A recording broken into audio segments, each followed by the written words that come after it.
Bonjour à tous et bienvenue en maths 126. Alors aujourd'hui on est dans le poly numéro 2 d'algèbre linéaire et on va regarder comment obtenir la composée de deux applications linéaires en utilisant leur matrice. Alors voilà les applications qu'on a choisies. La première f va de R3 dans R2 et à x, y, z associe ça, et la deuxième g va de R2 dans R2 et voici son expression. Donc l'objectif de cet exemple c'est de calculer la matrice de l'application g rond f. Donc la première chose qu'il faut vérifier, c'est que g rond f, c'est bien une application qui est bien définie. Et donc pourquoi c'est le cas, ça, c'est parce que quand on fait g rond f, on va partir de R3, puisque c'est le début, f part de R3, son ensemble de départ. Une fois qu'on est passé par f, on est allé de R3 dans R2, donc on a quelque chose qui est dans R2, f de x c'est bien dans R2, et g, il part bien de R2, et il atterrit dans R2. Donc g rond f est déjà bien défini, on a le droit de le faire. Donc la première façon d'obtenir la matrice, c'est tout simplement de faire le produit matriciel entre la matrice de G et la matrice de F.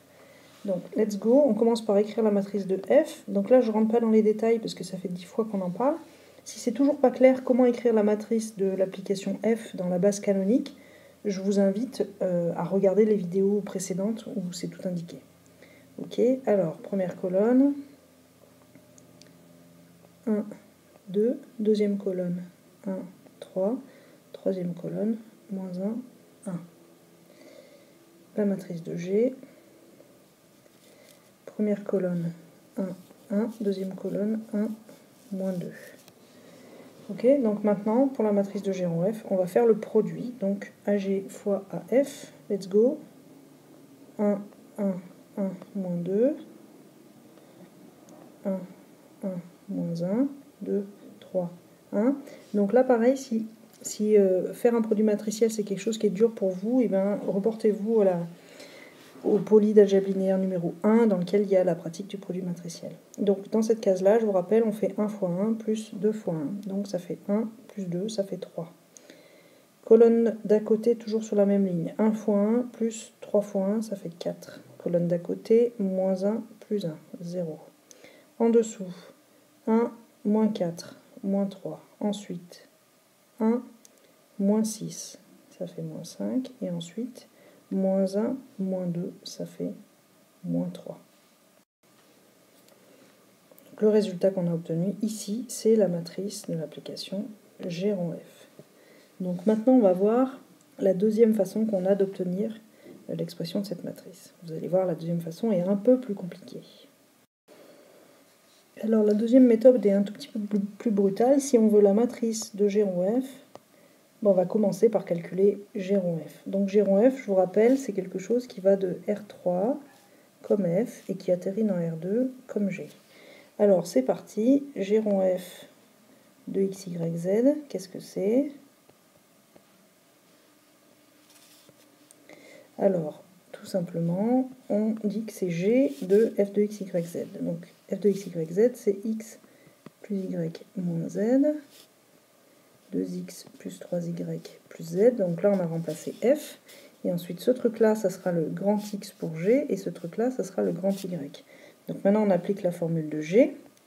Grand X plus grand Y, grand X moins 2 grand Y. Et on remplace X et Y pour leur valeur. Donc grand X, c'est X plus Y moins Z, et Y, c'est... donc on ajoute plus 2X plus 3Y plus Z. On fait pareil pour la deuxième coordonnée. Et voilà ce qu'on trouve. Donc maintenant, on simplifie. 3x plus 4y, et il n'y a pas de z, ça fait 0z. Ensuite, pour les x, 1 moins 4x, ça fait moins 3x. Pour les y, 1 moins 6, ça fait moins 5y. Et pour les z, moins 1 moins 2, ça fait moins 3z.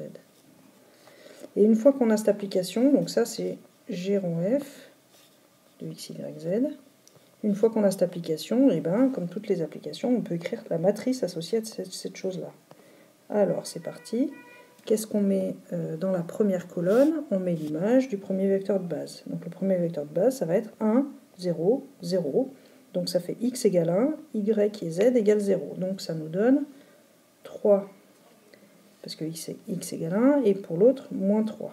Ensuite, deuxième colonne, c'est ce qui est en y. Donc on va mettre 0, 1, 0. Donc 1 pour y, ici et là, et 0 ailleurs. Ça nous fait 4, moins 5.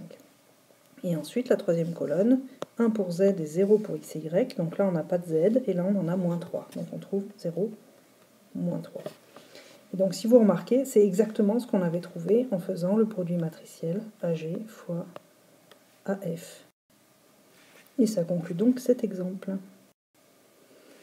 Voilà, et donc si vous reste des questions, vous savez, comme d'habitude.